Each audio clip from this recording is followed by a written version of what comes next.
ngayon na kami padagos mong tinatuan ng biyaya sa magayon na panahon. Sharing man sa mga biyaya ng mga malakay at mga masinakong tao.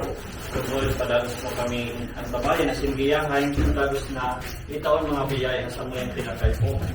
Lugod sa kamuyang sa Indo. Ano po, thank you very much po sa inyo. Kaya ako na po si daming dikit na na background kung ngayon na start of mga gifts na ipapagpapit.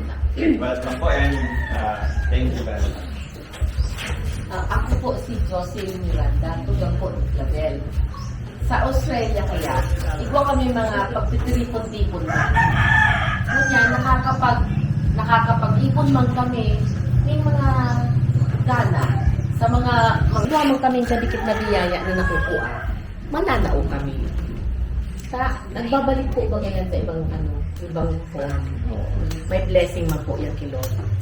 Siya po nakasabi sa kuya na itipo na ang kay Father na may mga may mga less privileged sa mga tao. Kahit natakunan. Kaya sabi ko, sige, digdi na kita. Ako lang sa mundo.